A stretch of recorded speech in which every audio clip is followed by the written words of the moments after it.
in the land of fancy. You who think that life hath naught to do with innocent laughter that can harm no one, these pages are not for you. Clap to the leaves and go no farther than this, for I tell you plainly that if you go farther you will be scandalized by seeing good, sober folks of real history so frisk and caper in gay colours and motley that you would not know them but for the names tagged to them. Here is a stout, lusty fellow with a quick temper, yet none so ill for all that, who goes by the name of Henry II. Here is a fair, gentle lady, before whom all others bow and call her Queen Eleanor. Here is a fat rogue of a fellow, dressed up in rich robes of a clerical kind, that all the good folk call my Lord Bishop of Hereford. Here is a certain fellow with a sour temper and a grim look, the worshipful the Sheriff of Nottingham. And here, above all, is a great, tall, merry fellow that roams the greenwood and joins in homely sports, and sits beside the sheriff at merry feast, which same beareth the name of the proudest of the Plantagenets, Richard of the Lion's Heart. Beside these are a whole host of knights, priests, nobles, burghers, yeomen, pages, ladies, lasses, landlords, beggars, pedlars, and what not, all living the merriest of merry lives, and all bound by nothing but a few odd strands of certain old ballads, snipped and clipped and tied together again in a score of knots, which draw these jocund fellows here and there, singing as they go. Here you will find 100 dull, sober, jogging places, all tricked out with flowers and what not, till no one would know them in their fanciful dress. And here is a country bearing a well-known name, wherein no chill mists press upon our spirits, and no rain falls but what rolls off our backs like April showers off the backs of sleek drakes, where flowers bloom forever, and birds are always singing, where every fellow hath a merry catch as he travels the roads, and ale and beer and wine, such as muddle no wits, flow like water in a brook. This country is not fairyland. What is it? 'Tis the land of fancy, and is of that pleasant kind that, when you tire of it, whisk, you clap the leaves of this book together, and 'tis gone, and you are ready for everyday life with no harm done. And now I lift the curtain that hangs between here and no man's land. Will you come with me, sweet reader? I thank you. Give me your hand. End of preface. Prologue, giving an account of Robin Hood and his adventure with the king's foresters, also telling how his band gathered around him, and of the merry adventure that gained him his good right-hand man, the famous Little John. Chapter 1. How Robin Hood came to be an outlaw. In merry England in the time of old, when good King Henry II ruled the land, there lived within the green glades of Sherwood Forest near Nottingham town a famous outlaw whose name was Robin Hood. No archer ever lived that could speed a grey goose shaft with such skill and cunning as his, nor were there ever such yeomen as the 70 merry men that roamed with him through the greenwood shades. Right merrily they dwelled within the depths of Sherwood Forest, suffering neither care nor want, but passing the time in merry games of archery or bouts of cudgel play, living upon the king's venison, washed down with draughts of ale of October brewing. Not only Robin himself, but all the band were outlaws, and dwelt apart from other men. Yet they were beloved by the country people round about, for no one ever came to jolly Robin for help in time of need, and went away again with an empty fist. And now I will tell you how it came about that Robin Hood fell afoul of the law.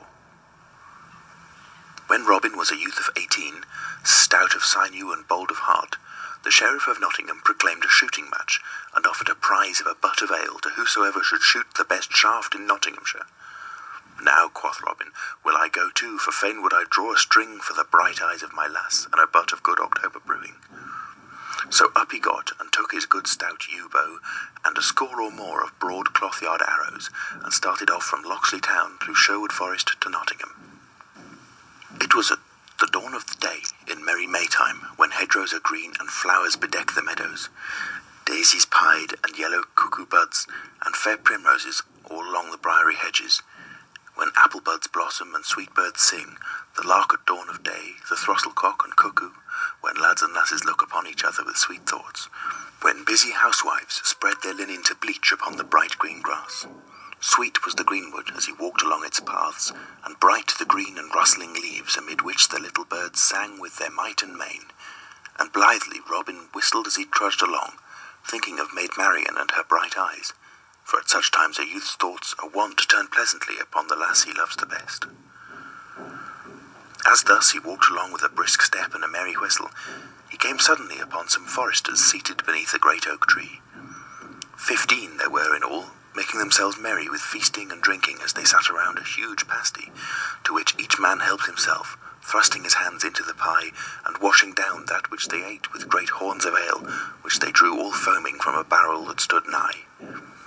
Each man was clad in Lincoln green, and a fine show they made, seated upon the sward beneath that fair spreading tree.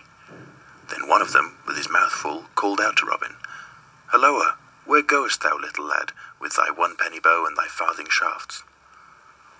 Then Robin grew angry, for no stripling likes to be taunted with his green years. "Now," quoth he, "my bow and eke mine arrows are as good as shine, and moreover I go to the shooting match at Nottingham town, which same has been proclaimed by our good Sheriff of Nottinghamshire.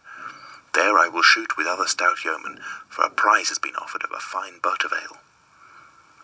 Then one who held a horn of ale in his hand said, "Ho, listen to the lad. Why, boy, thy mother's milk is yet scarce dry upon thy lips, and yet thou pratest of standing up with good stout men at Nottingham butts, thou who art scarce able to draw 1 string of a 2-stone bow." "I'll hold the best of you 20 marks, quoth bold Robin, "that I hit the clout at 60 rods, by the good help of Our Lady fair." At this all laughed aloud, and one said, "Well boasted, thou fair infant, well boasted, and well thou knowest that no target is nigh to make good thy wager." And another cried, "He will be taking ale with his milk next." At this Robin grew right mad. "Hark ye," said he, "yonder at the glade's end I see a herd of deer, even more than 60 rods distant. I'll hold you 20 marks, that by leave of Our Lady I cause the best heart among them to die." "Now done," cried he who had spoken first, "and here are 20 marks. I wager that thou causest no beast to die, with or without the aid of Our Lady." Then Robin took his good yew bow in his hand, and placing the tip at his instep, he strung it right deftly. Then he knocked a broad cloth-yard arrow, and raising the bow, drew the grey goose feather to his ear. The next moment the bowstring rang, and the arrow sped down the glade as a sparrow-hawk skims in a northern wind. High leaped the noblest hart of all, only to fall dead, reddening the green path with his heart's blood. "Ha!" cried Robin, "how likest thou that shot, good fellow? I pot the wager were mine, and it were 300 pounds. Then all the foresters were filled with rage, and he who had spoken the first and had lost the wager was more angry than all. "Nay," cried he, "the wager is none of thine, and get thee gone straightway, or by all the saints of heaven I'll baste thy sides until thou wilt ne'er be able to walk again." "Knowest thou not," said another, "that thou hast killed the king's deer, and by the laws of our gracious lord and sovereign King Harry, thine ears should be shaven close to thy head?" "Catch him," cried a third. "Nay," said a fourth, "let him e'en go because of his tender years." Never a word said Robin Hood, but he looked at the foresters with a grim face, then turning on his heel, strode away from them down the forest glade. But his heart was bitterly angry, for his blood was hot and youthful, and prone to boil. Now, well would it have been for him who had first spoken had he left Robin Hood alone, but his anger was hot, both because the youth had gotten the better of him, and because of the deep draughts of ale that he had been quaffing. So, of a sudden, without any warning, he sprang to his feet and seized upon his bow and fitted it to a shaft. "Aye," cried he, "and I'll hurry thee anon," and he sent the arrow whistling after Robin. It was well for Robin Hood that that same forester's head was spinning with ale, or else he would never have taken another step. As it was, the arrow whistled within 3 inches of his head. Then he turned around and quickly drew his own bow and sent an arrow back in return. "Ye said I was no archer," cried he aloud, "but say so now again." The shaft flew straight. The archer fell forward with a cry, and lay on his face upon the ground, his arrows rattling about him from out of his quiver, the grey goose shaft wet with his heart's blood. Then, before the others could gather their wits about them, Robin Hood was gone into the depths of the greenwood. Some started after him, but not with much heart, for each feared to suffer the death of his fellow.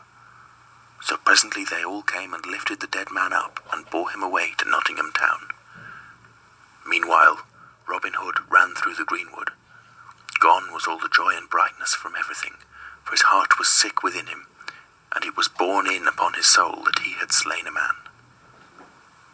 "Alas!" cried he, thou hast found me an archer that will make thy wife to ring. I would that thou hadst ne'er said one word to me, or that I had never passed thy way, or e'en that my right forefinger had been stricken off ere that this had happened. In haste I smote, but grieve I sore at leisure.